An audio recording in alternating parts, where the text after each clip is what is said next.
오늘 본문은 나훔 1장 1절로 8절입니다. 제목은 니느웨의 멸망입니다. 니느웨의 멸망. 첫째로 니느웨의 죄에 대하여 경고함. 니느웨의 죄에 대하여 경고함 1절입니다. 두 번째, 니느웨에 대하여 진노하시는 하나님. 니느웨에 대하여 진노하시는 하나님 2절로 6절입니다. 네. 세 번째는 셋째, 진노하시는 하나님. 그 다음에 이게 빠졌네요. 이 2절로 6절인데, 세 번째로는 하나님께 피하는 자, 하나님께 피하는 자라고 해야 되겠습니다. 하나님께 피하는 자, 7절로 8절, 하나님께 피하는 자. 네, 여기 나훔이라고 하는 선지자가 기록했는데요. 주전 700년경에 있습니다. 주전 700년경 남쪽 유다에서 이 예언의 말씀 했는데요. 여기 나훔은 1장, 2장, 3장 짧은 그런 거. 하박국도 바로 뒤에 하박국도 3장으로 되어 있고요. 스바냐도 3장으로 되어 있습니다. 네, 나훔, 하박국, 스바냐. 그런데 이 나훔, 이 나훔의 그 예언의 요점은요, 니느웨라고 하는 그 나라가 망한다는 것입니다. 니느웨. 근데 니느웨는 수도이고요. 그 나라 이름은 아수르입니다. 아수르. 아시리아, 아수르. 그래서 그 당시에 세계 1등 국가죠. 세계 아수르 제국. 그 다음에 이제 이 바벨론 제국이 나와요. 느부갓네살 왕 바벨론 제국 이전에 제일 큰 나라가 아수르 나라입니다. 세계 제패한 그런 나라인데 그 수도가 니느웨입니다. 티그리스 강, 유브라데스 강이 있고 티그리스 강이 있는데 그 티그리스 강의 그 강변에 있는 거죠. 그런데 이 100년 전에는 요나가 니느웨로 가서 선교를 해서 하루 외쳤는데 그 왕을 비롯해서 백성들이 다 회개했다는 내용을 우리가 배웠습니다. 그러니까 약 100년 전에 요나 선지자를 통하여 이 니느웨 사람들이 회개하는 역사가 있었죠. 그러다 이제 100년이 흘렀습니다. 그런데 100년 전에 그들이 회개한 것이 이제는 다 이제 뭐라 할까? 그 효과가 없어졌어요. 그 후손들이 죄악에 빠져서 교만하고 강포하고 여기 이제 뒤에 나오는데요. 이 사람들이 아주 그 후손들이 죄를 짓게 되었습니다. 거기 3장 1절 읽어주세요. 3장 1절. 화 있을진저 피의 성이여 그 안에는 거짓이 가득하고 포악이 가득하며 탈취가 떠나지 아니하는도다. 네, 보세요. 피의 성이라고 그랬고요. 그 안에는 거짓이 가득하다고 했고요. 포악이 가득하고 탈취가 떠나지 아니하는도다. 이렇게 그 후손들이 이런 죄를 범하게 되었습니다. 그래서 결국은 이 아수르 나라가 망하게 돼요. 언제 망하느냐? 625년 정도. 그러니까 이때 후에 한 75년 후에 망하기 시작해서 605년에 한 100년 후에는 완전히 망하게 됩니다. 그러니까 100년 전에는 그 요나를 통하여 회개해서 나라가 어느 정도 되는데 100년 후에 이 자손들이 믿음을 못 지켜서 나훔 선지자를 통하여 경고의 메시지를 보내고 그 후에 그래도 그들이 회개하지 아니하니까 100년 후에 나훔 이후 100년 후에 망하게 되는 거예요. 참 신앙을 꾸준히 지켜야 되겠는데, 우리나라도 1885년부터 우리 개신교가 전파되었습니다. 물론 그 이전에 1866년이나 이럴 때에 토마스 목사님이 우리나라에 와서 대동강변에서 순교당하고 1866년, 그러다가 1885년에 4월 5일 날 부활절에 그 언더우드 목사, 장로교회 언더우드 목사와 그 다음에 감리교 아펜젤러 목사 부부, 이들이 미국에서 일본을 거쳐서 우리나라 왔습니다. 85년이니까 지금부터 135년, 136년 그 이전에 우리 개신교가 한국에서 시작되었는데, 그러다가 70년대, 80년대 부흥이 많이 됐다고 했습니다. 근데 지금은 2020년, 136년, 7년 됐는데 이제 기독교가 벌써부터 이제 시들어지려고 하는 그런 상황에 있습니다. 안타까운 일이죠. 우리 기독교가 계속해서 번창하고 창성하고 이렇게 돼야 될 터인데, 그래서 다음 세대를 키우고 교인들이 많아지고 그래야 될 텐데, 참 이것이 우리가 제목입니다. 기도 제목이고, 또 우리가 계획을 세우고 어떻게 해야 되겠죠. 아무튼 여기 니느웨 사람들, 여기 1절 말씀에 니느웨에 대한 경고 곧 엘곳 사람 나움의 묵시의 글이라, 경고라고 했습니다. 그러니까 앞으로 너희들이 회개하지 않으면은 계속해서 앞에서 지금 3장 1절에 이런 것처럼 강포와 포악과 거짓과 탈취와 이런 것으로 나간다고 하면은 결국은 하나님이 심판할 것이다, 이렇게 말씀을 하는 거죠. 하나님이 경고할 때에 회개해야 되는 거죠. 경고할 때 회개하지 않으면은 이제 그 경고하신 대로 결국은 심판을 받을 수밖에 없는 것입니다. 하나님이 기회를 주시는 거죠. 이 경고는 기회를 주시는 거야. 오히려 이게 복이죠, 복. 그냥 우리가 죄 짓자마자 하나님이 바로 심판하시는 것이 아니라 하나님이 오래 참아주시는 거예요. 여기 하나님께서 오래 참아주시는 그런, 여기 이제 바로 이어서 나옵니다. 2절 말씀에 여호와는 질투하시며 보복하시는 하나님이시니라. 여호와는 보복하시며 진노하시되 자기를 거스르는 자에게, 여호와는 보복하시며 자기를 대적하는 자에게 진노를 품으시며. 자, 여기 보면은 질투하시고 보복한다는 말이 여러 번 나옵니다. 보복한다는 말. 하나님께서는 공의로우신 하나님이, 물론 사랑과 긍휼의 하나님이셔요. 오래 참아주셔요. 하루가 천년같이, 천년이 하루와 같이 오래 참아주시다가 그래도 계속 죄를 짓고 나간다. 그러면은 하나님이 보복하시고 심판할 수밖에 없습니다. 여기 질투하신다고 했는데 이것은 시기 질투가 아닙니다. 우리를 사랑하는 마음으로, 또 니느웨 사람들을 용서해주는 마음으로, 그들이 악으로 기울어지니까 참되신 하나님께 돌아와서 축복받으라고 하나님께서 질투하시는 거예요. 그래서 계속해서 우리가 악으로 걸어간다면은 하나님이 보복하시고 그 다음에는 진노를 품으시고 심판할 수밖에 없다, 이렇게 말씀하고 있습니다. 이게 하나님의 공의예요. 이 세상도 마찬가지입니다. 우리 믿는 신자들을 또 사랑으로 매를 때리시는 거고, 안 믿는 세상 사람들도요, 하나님이 요구하시는 것이 있어요. 우리 믿는 사람들은 더 엄밀하게, 더 선하게 하나님이 십계명을 주시고 그 계명을 순종하라고 하시는 거예요. 근데 안 믿는 사람들은 일반적으로 또 하나님이 요구하시는 수준이 있어요. 우리보다 엄밀하지는 않습니다. 우리보다 엄밀하지 않아요.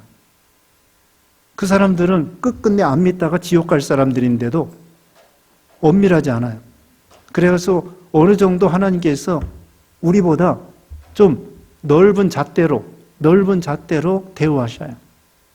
그런데도 불구하고 아까 3장 1절에 있는 것처럼 아주 강포가 심하고 도적질이 심하고 탈취가 심하고 어려운 사람 막 압제하고 그 다음에는 살인과 이런 것으로 이 피의 성이라는 건 살인이라는 거예요. 3장 1절 읽었잖아요. 피의 성, 살인, 거짓, 포악, 탈취 이런 거. 그 다음에 어려운 사람들 도와주지 아니하고. 그러니까 이 독재가들이 국가에 대해서도 선정을 베풀어야 되는데 어려운 사람들, 가난한 사람들 더 도와주고, 소외된 사람들 더 도와주고, 병든 사람들 더 도와주고, 이렇게 해야 됩니다. 일반적으로 안 믿는 세계에서도. 그런데 독재하면서 자기 권력을 위해서 백성들을 너무 압제하고 괴롭힌다. 우선은 잘 될지 몰라도 언젠가는 어떻게 될까요? 공의로우신 하나님이 심판하시는 거예요. 나라도 마찬가지입니다. 제국도 마찬가지. 여기 지금 아수르 제국이 그래서 망하는 거고, 바벨론 제국이 그래서 망하는 거고, 역사적으로도 로마 제국, 기독교 얼마나 핍박했습니까? 오늘 베드로전서 1장 배웠는데 그 당시에 네로 황제 때예요. 네로 황제 때 64년에 로마가 불이 났어요. 일설에 의하면은 네로 황제가 불질러 놓고 그 다음에 자기가 책임이 돌아가게 생겼으니까 기독교인들에게 죄를 뒤집어 씌워가지고 엄청나게 기독교인들을 죽인 거예요. 그때 베드로도 순교당하고 바울도 순교당하고 그런 흉악한 왕들이 기독교 엄청나게 핍박해갖고 결국은 로마 나라도 망하고, 일제시대도 일본 사람들 우리나라 와서 기독교 핍박하고 신사참배 강요하고 나라가 어떻게 됐습니까? 나라가 결국 일본 나라가 망했더랬잖아요. 태평양 전쟁. 그리고 이 망하려고 하면 이 지도자들이 생각이 엉뚱하게 되는 거예요. 저는 그렇게 생각해요. 아니, 일본이 아무리 잘 나간다고 해도 저 바다 끝에 저 한참 건너가야 되는 미국하고 싸우자고 덤벼들다니. 그 지도자들이 얼마나 이 생각이 이게 모자라면은 지금 상식적으로 생각해도 아니 가까운 옆에 있는 나라를 점령하는 건 또 이해를 할 수 있는데 저기 태평양 건너서 하와이뿐만 아니라 저 본토를 어떻게 이겨먹으려고 미국하고 대드냐고요. 그렇게 생각이 삐뚤어지는 거예요. 그러다가 나라가 망하는 거예요. 그와 같이 이 악을 행하면은 어느 나라나 망하고 어느 단체나 망하게 된다는 거죠. 지금 당장은 아니더라도 하나님께서 때가 되면은 흉악하게 악을 부리는 공산주의, 흉악하게 악을 부리면은 결국은 망하게 되어 있고요. 그러니까 하나님께서는 보복하시고, 공산주의가 아니더라도 지금 미얀마에서 어떻습니까? 그 쿠데타 일어나가지고 시민들 막 죽이고, 지금은 잘 될지 몰라도 언젠가는 하나님 보복하시고, 어느 나라나 마찬가지입니다. 여기 니느웨에 대해서 그렇게 하신다는 거고요. 자, 3절 말씀에 여호와는 노하기를 더디하시며 권능이 크시며 벌받을 자를 결코 내버려 두지 아니하시느니라. 여호와의 길은 회오리 바람과 광풍이 있고 구름은 그의 발에 티끌이로다. 노하기를 더디하십니다. 하나님은 금방 심판하지 아니하시고 오래 참아주시는 거예요. 이스라엘 백성들도 바벨론 포로 잡혀가기 전에 300~400년 하나님이 기다려주셨습니다. 여기 니느웨도 지금 앞으로 100년 후에 망한다고 그랬죠. 하나님은 오래 참아주시는 하나님이셔요. 근데 오래 참으실 때 어떻게 하라고요? 회개하고 돌아오라는 것입니다. 이제 뒤에 말씀드리는데 회개에 대해서. 자, 하나님은 광풍으로 그들을 심판하신다고 했습니다. 그 다음에 4절 읽어주세요. 그는 바다를 꾸짖어 그것을 말리시며 모든 강을 말리시나니 바산과 갈멜이 쇠하며 레바논의 꽃이 시드는도다. 네, 바다를 꾸짖으시고 바다를 말리시고 강을 말리시고, 하나님께서 예를 들면은 홍해를 갈라가지고 마른 땅이 되게 해주셨습니다. 요단강을 잘라서 요단강을 마른 땅과 같이 이스라엘이 건너게 해주셨습니다. 또 바다와 같은 세력, 강과 같은 세력, 하나님이 심판하실 수 있다는 것입니다. 또 큰 산과 같은, 여기 바산과 갈멜이 있어야요. 바산과 갈멜, 바산에는 황소나 소 이런 것들이 이 풀이 좋아가지고 그렇게 키우는 동네입니다. 갈멜산, 그런 것들이 쇠해진다는 거예요. 창성했던 그런 지역일지라도, 잘 나가던 지역일지라도 쇠해질 수 있다는 거예요. 레바논의 꽃이 시들어진다고 했습니다. 레바논은 꽃, 백향목 이런 것들이 있습니다. 그런 것들도 시들어진다는 거예요. 그러니까 이 세상은 영원한 게 없어요. 애굽도 옛날에는 얼마나 이 대단했는지 모릅니다. 애굽이 농사 잘 되고 또 금이나 이런 거 창성하고, 그래서 애굽에는 흉년이 잘 들지 않기 때문에 이스라엘 백성들이 종종 거기 가가지고 피난하고, 또 야곱 때도 거기 가서 피난하고, 그런 나라도 하나님이 심판하면 시들어진다는 거예요. 아무리 세상에서 잘 나가는 사람도, 또 잘 나가는 회사도, 잘 나가는 국가도 하나님이 심판하면 시들어진다. 그 다음에 5절에 그로 말미암아 산들이 진동하며 작은 산들이 녹고 그 앞에서는 땅 곧 세계와 그 가운데 있는 모든 것들이 솟아오르는도다. 산들이 진동하고 산들이 녹는다고 했습니다. 여기 스가랴 4장에 보면은요, 큰 산하디가 무엇이냐? 수르바벨 앞에서 평지가 되리라. 4장 7절 읽어보세요. 스가랴 4장 7절.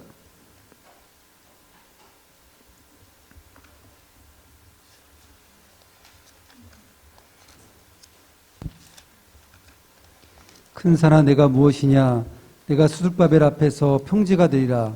그가 머릿돌을 내놓을 때에 무리가 외치기를 은총이 그에게 있을지어다 하리라 하셨고. 네. 자, 큰 산아 네가 무엇이냐? 수르바벨 앞에서 평지가 되리라. 또 하나님은 진동시키시는 하나님이셔요. 산들이 진동하며 작은 산들이 녹고 산들을 진동하고 세상을 진동시키시는 그런 하나님이십니다. 진동시키시는 하나님. 네, 진동시키시는 하나님. 네, 학계서도 있는데, 자, 히브리서 10장도 있습니다. 히브리서 10장도 우리 하나님은 진동시키시는, 히브리서 12장, 히브리서 12장 26절. 그때에는 그 소리가 땅을 진동하였거니와 이제는 약속하여 이르시되 내가 또 한 번 땅만 아니라 하늘도 진동하리라 하셨느니라. 네, 땅도 진동시키시고 하늘도 진동시키시는 그런 하나님이십니다. 여기 오늘 본문 다시 봅니다. 5절에 그로 말미암아 산들이 진동하며 작은 산들이 녹고 그 앞에서 땅 곧 세계와 그 가운데 있는 모든 것들이 솟아오르는도다. 산들이 진동하고 어떤 것은 솟아오르고 어떤 건 꺼지고 하나님이 이 세상을 변동시키고 진동시키는 거야. 하나님이 높여주기도 하고 낮추기도 하고, 사무엘상 2장 6절에 있는 것처럼 죽이기도 하시고 살리기도 하시고 낮추기도 하시고 높이기도 하시고 가난하기도 하시고 부하기도 하시고, 가난한 자를 거름더미에서 드셔가지고 높은 자리에 올라가 앉게도 하시고 낮추기도 하시고 높이기도 하신 하나님, 죽이기도 하시고 살리기도 하신 하나님. 이 세상은 진동하는 세상이라는 거예요. 계속 진동합니다. 코로나 때문에 진동하고, 또 핵무기 때문에 진동하고, 또 국가의 왕들이 뽑혔다가 또 그 다음에 떨어지기도 하고, 세상은 이렇게 진동하는 세상이에요. 그러나 우리가 받을 나라는 진동치 않는 영원한 나라입니다. 만세반석이라고 그랬죠. 오늘 찬송가 488장이죠. 만세반석 되시는 그런 하나님, 든든한 우리 하나님, 그 하나님을 우리가 믿는 거죠. 그래서 세상 것들은 아무리 산과 같아도 든든해도 진동하여 하나님이 무너뜨리면 무너진다는 거예요. 아수르 제국 세계 1등 국가인데, 바벨론 제국, 로마 제국 세계 1등 국가도 하나님께서 무너뜨리면 무너질 수밖에 없다는 거죠. 옛날에 소련이 92년도에 망하게 되었잖아요. 소련이 핵무기, 그들이 무기가 미국하고 대등한, 소련 사람들도 대단해요. 그래가지고 미국하고 대등하게, 얼마 전에 가가린이 죽은 날인가, 기념했는데, 가가린이 있어요, 가가린. 러시아의 우주선 첫 번째로 우주 비행했던 사람. 그 사람이 무슨 기념을 하더라고요. 그 우주선 먼저 우주에 나간 거예요. 소련이. 그 정도로 대단한 나라였는데 92년도에 망했습니다. 이 대단한 나라도 하나님이 망하게 하면 망하는 거예요. 국가도 마찬가지입니다. 여기 아수르 제국 마찬가지고, 대기업도 그래요. 대기업도 그동안 망한 대기업이 얼마나 많습니까? 대기업도 하나님께서 망하게 하면 망하는 거예요. 대우그룹, 삼보그룹, 또 사만그룹, 또 뭐예요? 국제그룹. 망한 대기업이 많아요. 또 여기 신동아그룹, 63빌딩 만들어 놓고 신동아그룹, 그런 그룹도 망하고, 이와 같이 세상 이것들은 하나님이 심판하시면 심판받게 된다, 그것이죠. 6절에 누가 능히 그의 분노 앞에서 서며 누가 능히 그의 진노를 감당하랴. 그의 진노가 불처럼 쏟아지니 그로 말미암아 바위들이 깨지는도다. 하나님이 분노하실 때에는 아무도 설 수 없다는 거예요. 하나님 앞에 설 사람은 아무도 없습니다. 느부갓네살 왕이 바벨론 제국의 대단한 위대한 왕이었지만은 그가 하루아침에 정신병 걸리니까 그 머리털은 이슬에 젖고 발톱은 새발톱처럼, 손톱, 발톱은 새발톱처럼 되고 풀을 먹고, 그렇게 7대를 지내다가 하나님을 바라보니까 다시 정신이 돌아오게 된 것입니다. 아무리 위대한 왕도 또 죽음 앞에서 오전 시간에 진시황 얘기했죠. 진시황이 그렇게 중국을 처음으로 통일한 왕이지만은 얼마 있다가 죽었어요. 50세에 죽었나 그러는데. 그래가지고 자기 아들 때에 그 나라가 망하게 되어 말았습니다. 아니, 천하를 통일했는데 그렇게 위대한 왕인데 얼마 있다 죽고, 그 다음에는 자기 아들 때, 손자 때 망하고 마른 거예요. 그래서 하나님이 분노하시면은 거기에 설 사람이 없습니다. 참 그 사람들 더 허무할 것 같아요. 아니, 세계를 제패하고 죽게 생겼으니 얼마나 땅을 치고 가슴을 쳐도, 나폴레옹도 그렇고, 알렉산더 왕은 33살에 23살부터 33살까지 열심히 전쟁해가지고 세계를 헬라 제국 만들어 놨는데 33살에 병들어 죽었어요. 자, 하나님의 분노 앞에서 아무도 설 사람이 없다는 거죠. 그래서 여기 보면은 그 바위들이 깨지는도다. 산과 같이, 또 바위와 같이 그런 든든한 것도 깨진다는 것입니다. 7절. 여호와는 선하시며 환난 날의 산성이시라. 그는 자기에게 피하는 자들을 아시느니라. 여기가 이제 중요합니다. 우리가 하나님 앞에 피해야 되고 회개해야 된다는 거예요. 여기 15절 말씀 읽어주세요. 볼지어다 아름다운 소식을 알리고 화평을 전하는 자의 발이 산 위에 있도다. 유다야, 내 절기를 지키고 내 소원을 갚을지어다. 악인이 진멸되었으니 그가 다시는 내 가운데로 통행하지 아니하리로다 하시니라. 하나님께서 유다 신자들을 구원해 주신다는 거예요. 신자들에게 아름다운 소식, 화평 이거 주시고, 신자들에게 하나님께서 복을 주시는 거예요. 세상이 망하더라도 하나님이 구원해 주십니다. 북한에 공산당이 들어올 때에 믿음 좋은 사람들이 이남으로 많이 내려왔습니다. 또 똑똑한 사람들 내려왔습니다. 지난번에 제가 말씀드렸습니다. 김영석 교수 지금 102살인데 그 사람이 28살 되었을 때 김일성을 만나서 같이 밥을 먹었대요. 김일성이 33살, 이 사람 28살. 이 사람이 그 당시에 대학교 나와가지고 동네에서 똑똑하다고 그러는데 김일성이가 하루는 외국에 있다가 와서 같이 밥을 먹는데 사람들이 물어봤습니다. 당시 외국에 있다고 왔는데 앞으로 이 나라를 어떻게 통치했으면 좋겠냐.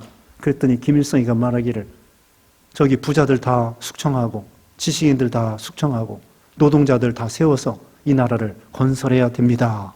그 말을 듣고 김영석 교수가 깜짝 놀랐다. 그리고 군중대회를 하는데 동네 사람이 가보더니 김일성이라고 그러는데 바로 그 김성주야 그러더래. 김일성이 왔다고 그러는데 일제시대 때 그 장군 김일성이라고 그러는데 김일성이 아니고 바로 그 우리 동네 사람 김성주야. 김성주더라고 그렇게 동네 사람들이 전가를 해주더라고요. 가지고 예수 믿는 사람들 다 숙청하고 부자들 숙청하고 똑똑한 사람들 숙청하고 그 다음에 그 사람들 많은 사람들이 숙청당하게 생겼으니까 이남으로 내려온 거예요. 그 이남에서 믿음 좋은 사람들 내려오고 북한에서 똑똑한 사람들 내려오고 그러니까 북한에서는 똑똑한 사람들이 없어진 거예요. 그러니 나라가 어떻게 되겠어? 맨날 죽이고 맨날 악을 부리고 그러니까 하나님이 가만 놔두지를 않죠. 계속 가난해지는 거예요. 그와 같이 참 하나님이 피할 길을 주시고 바벨론에 포로 잡혀간 다니엘과 세 친구 나라가 망하고 성전이 불태워지고 전쟁통에 포로 잡혀갔는데 세 사람이 거기에서 세상 말로는 출세했습니다. 믿음 잘 지키고 전쟁통에 다 죽는 거 아니에요. 전염병이 횡행한다고 다 죽는 거 아니에요. 전쟁 나도 살 사람 살고 전염병이 횡행해도 살 사람 살고 다니엘과 세 친구 하나님이 구원해 주시고 그들이 믿음 지켜가지고 장관 되고 총리 되고 하나님이 영광 받으시고 전쟁통에 포로 잡혀갔는데도 그렇게 잘 되게 해주시는 거예요. 여기도 지금 15절에 유다야 내 절기를 지키고 내 소원을 갚을지어다. 하나님께서 아름다운 소식을 주시고 화평을 주시고 또 화평을 전하게 하시고 유다야 신자들 하나님이 구별해 주셔요. 물론 신자들도 어려움이 있어요. 환난이 있습니다. 그러나 하나님이 기억하시고 보호하시고 인도해 주시죠. 자, 그래서 지금 7절 기억해야 됩니다. 하나님은 선하시고 환난 날에 산성이시라. 자기에게 피하는 자들을 아시느니라. 우리는 하나님을 산성으로 피난처로 삼고 피하여 들어가야 돼요. 기도하고 하나님 의지하고 환난 날에도 시편 50편 15절에 환난 날에 나를 부르라. 내가 너를 건지리니 내가 나를 영화롭게 하리라. 환난 날에 하나님께 부르짖는 것입니다. 환난 날에 그때 낙심하면 안 됩니다. 예레미야가 얼마나 고생했습니까? 선지자. 그런데 예레미야 주석에 그 칼빈이라는 종교 개혁한 칼빈이 그 예레미야 주석을 썼는데 이렇게 주석을 썼습니다. 어떤 이야기냐? 하나님께서 나를 1년 동안 모른다고 할지라도 나는 하나님을 끝까지 믿겠습니다. 하나님이 나를 10년 동안 모른다고 할지라도 나는 주님을 끝까지 믿고 신뢰하겠습니다. 아니, 하나님께서 일평생 나를 모른다고 할지라도 나는 끝까지 하나님을 믿고 신뢰하겠습니다. 저는 감동을 받았습니다. 우리가 하나님께서 1년 동안 모른 채 할 때 우리가 보통 낙심하게 돼요. 저부터. 무슨 문제 해결되지도 않고 1년이고 근데 칼빈은 그게 아니야. 1년 동안 하나님이 나를 모른 채 한다고 할지라도 10년 동안 나를 모른 채 한다고 할지라도 아니 일평생 하나님이 나를 모른 채 한다고 할지라도 나는 끝까지 주님을 신뢰하고 믿겠습니다. 얼마나 확실합니까? 우리 하나님을 진짜 믿는 거예요. 의심하지 않는 거야. 하나님은 살아계시고 우리를 구원하시고 우리를 사랑하시는 하나님이시다. 그 하나님을 환난이 있다고 해서 의심하는 것이 아니라 끝까지 한번 믿는 거 끝까지 믿는 거야.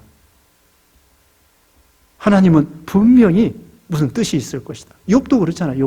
욥기 우리 23장 배웠는데 앞으로 가도 뒤로 가도 옆으로 가도 오른쪽 왼쪽 가도 하나님이 분명히 일하시는데 안 보이시는 거야. 안 보여. 그래도 욥은 확실하게 하나님이 계신 걸 믿는 거야. 하나님이 나의 가는 길을 그가 하시나니 그가 나를 단련한 후에는 내가 정금같이 나오리라.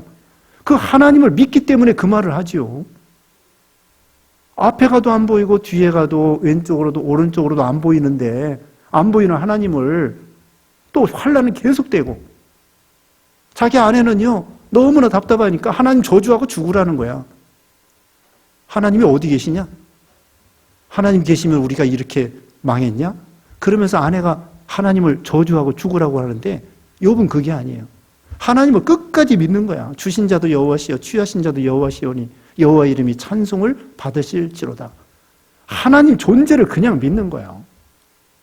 우리가 하나님을 믿는다고 하면서 무슨 헛개비 믿는 것처럼 믿었다 안 믿었다 믿었다 안 믿었다 계셨다 안 계셨다 그렇게 믿어요. 우리가 좀 어려움이 있으면은 하나님이 꼭 안 계신 것처럼 낙심하고 참 그렇게 하는데 제가 지금 욥에 대해서 말씀했고 칼빈에 대해서 말씀했는데 저는 그 말에 감동을 받았다고 그랬죠. 1년 동안 모른다고 할지라도 모른 채 한다고 할지라도 10년 동안 모른 채 한다고 할지라도 아니 일평생 하나님이 나를 모른 채 한다고 할지라도 나는 끝까지 하나님을 믿겠습니다. 얼마나 참 대단한 믿음입니까? 그게 믿음이에요. 여기도 하나님을 환난 날에 산성으로 믿고 다윗도 10여 년 동안 환난 당할 때에 다윗이 그랬잖아요. 시편 18편 1절에 나의 힘이 되신 여호와여 내가 주를 사랑하나이다. 하나님은 나의 반석이요 산성이요 구원의 뿌리요 나의 방패요. 그러면서 시편 18편 1절 2절에 그렇게 말씀했습니다. 그래서 하나님께 피하에 들어가고 또 여기 나옴에 대해서는 회개하라고. 우리가 하나님이 제일 기뻐하는 것은 회개하는 것입니다. 또 회개할 때 하나님이 또 응답해 주셔요. 더 가까워지고 하나님과의 교제가 회복되고 은혜가 회복되고 우리가 죄 없는 사람 없습니다. 또 죄 안 짓는 사람 없습니다. 다 연약해요. 중요한 것은 회개하는 자를 하나님이 은혜를 주시는 것입니다. 회개하는 자. 그 미우라 아야코 빙점 쓴 사람 있죠? 빙점. 그분이 신앙적인 책을 많이 썼는데 그분이 여러 가지 책을 썼는데 양치는 언덕이라고 하는 책이 있습니다. 양치는 언덕. 근데 목사의 딸과 어떤 남자가 결혼을 했습니다. 목사가 반대했는데 자기 딸 결혼하는 거 반대했는데 할 수 없이 딸이 결혼하겠다니까 용납을 해줬는데 그 사위가 뭐 참 믿음이 없고 방탕하고 뭐 그런 거예요. 근데 이제 화가 지고 어디 있을 데가 없어가지고 목사의 집에 얹혀서 사는 거예요. 그림이나 그리고. 그런데 하루는 그 사위가 옛날 애인이 불러내는 거야. 옛날 애인이 불러내가지고 이 사위가 가가지고 그다음에 그 옛날 애인이 못되게 수면제를 타가지고 이 사위가 길에서 얼어 죽어요. 길에서 얼어 죽어. 그런데 그러니까 딸이 그 아내죠. 아내가 그 다락에 올라가서 화실을 정리해요. 화실. 그 남편이 사위가 계속 이 그림 그렸다고 그러잖아요. 그래서 그림을 보니 이제 그림을 정리하는 거야. 남편이 죽었으니까 그 딸이. 근데 그림 중에 어떤 그림이 그렸느냐? 십자가에 예수님이 달려 있는데 피가 뚝뚝 떨어지는데 거기에 무릎을 꿇고 눈물을 흘리면서 그 예수님의 피를 쫙 막고 있는 자기 남편의 얼굴이 그려져 있는 거야. 그러니까 이 남편이 어떤 그림을 그렸느냐? 예수님이 십자가상에서 달려서 피가 뚝뚝 떨어지는데 자기가 거기에 무릎 꿇고 그 피를 쫙 맞는 그 그림을 그렸다는 거야. 그래가지고 감동을 받은 거죠. 자기 남편이 그렇게 참 믿음 없고 그런 줄 알았더니 예수님 의지하고 회개하고 예수님의 그 피를 의지해서 거기서 뚝뚝 떨어지고 자기가 죄인인 것으로 무릎을 꿇고 회개하는 모습, 그 그림을 보고 아, 남편이 회개했구나, 구원받았구나. 우리는 누구나 다 죄인이라는 거죠.